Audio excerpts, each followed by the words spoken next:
अस्सलामुअलैकुम नाजरीन, मैं हूं हबीबुर रहमान और आप देख रहे हैं यूट्यूब चैनल स्मार्ट स्टडी। नाजरीन, अगर अभी तक आपने हमारा चैनल सब्सक्राइब नहीं किया तो आपसे गुजारिश है कि चैनल को सब्सक्राइब कर लें। चलें बढ़ते हैं आज की खूबसूरत कहानी की तरफ। तुम बास के बच्चे हो, मुर्गी के नहीं। एक दाना आदमी की गाड़ी गांव के करीब खराब हो गई। उसने सोचा कि गांव से किसी से मदद लेता हूँ। वो जैसे ही गांव में दाखिल हुआ तो उसने देखा कि एक बूढ़ा शख्स चारपाई पर बैठा है और उसके करीब मुर्गियां दाना चुग रही हैं। इन मुर्गियों में एक बास का बच्चा भी है जो मुर्गियों की तरह दाने चुग रहा है। वो हैरान हुआ और अपनी गाड़ी को भूलकर उस बूढ़े शख्स से कहने लगा कि ये कैसे खिलाफे कुदरत मुमकिन हुआ कि एक बास का बच्चा जमीन पर मुर्गियों के साथ दाने चुग रहा है। तो उस बूढ़े शख्स ने कहा, दरअसल ये बास का बच्चा सिर्फ एक दिन का था जब ये पहाड़ पर मुझे गिरा हुआ मिला। मैंने उसे उठा लिया। ये जख्मी था। मैंने इसको मरहम पट्टी करके इसको मुर्गी के बच्चों के साथ रख दिया। जब इसने पहली बार आंखें खोली तो इसने खुद को मुर्गी के चूजों के दरमियान पाया। ये खुद को मुर्गी का चूजा समझने लगा और दूसरे चूजों के साथ साथ इसने भी दाना चुगना सीख लिया।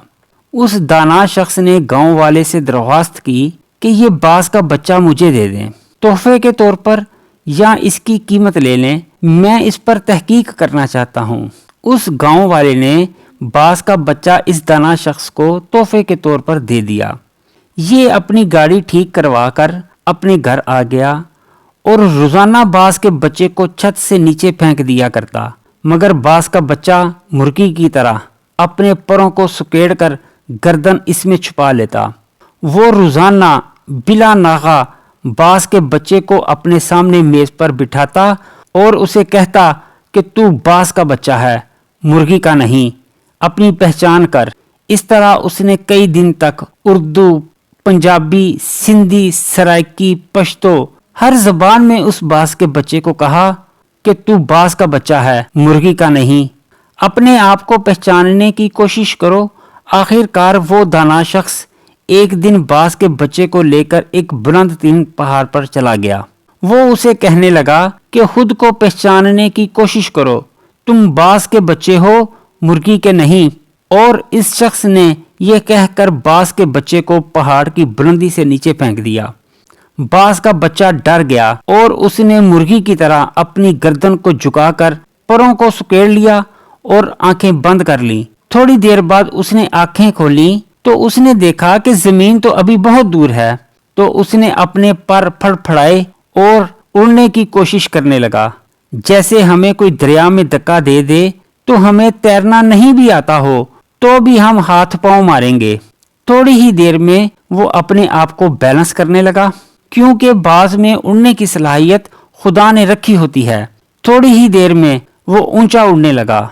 वो खुशी से चीखने लगा और ऊपर जाने लगा। कुछ ही देर में वो उस दाना शख्स से भी ऊपर निकल गया और नीचे निगाहें करके उसका एहसानमंद होने लगा। तो दाना शख्स ने कहा, ए बाज, मैंने तुझे तेरी शनाख्त दी है, अपने पास से कुछ नहीं दिया। ये कमाल सलाहियतें तेरे अंदर मौजूद थीं, मगर तू बेखबर था कि तुम बास के बच्चे हो, मुर्गी के नहीं। दोस्तों, यही मामला हम लोगों के साथ है। हमारी एक खास शनाख्त है।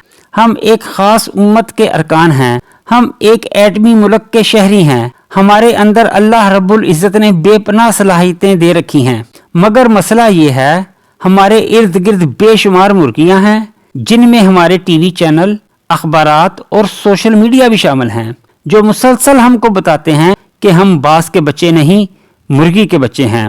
जो मुसलसल बताते हैं कि तुम सुपर पावर नहीं, सुपर पावर कोई और है। जो मुसलसल बताते हैं कि तुम बहादुर और ताकतवर नहीं, बल्कि बुज़दिल और कमज़ोर हो।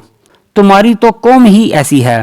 कामयाबी की शर्त यह है कि हम खुद को पहचानने की कोशिश करें, ताकि हम एक बेहतरीन उम्मत और बेहतरीन कौम बनकर इस मुल्क और मुआशरे की तामीर व तरक्की में अपना किरदार अदा कर सकें।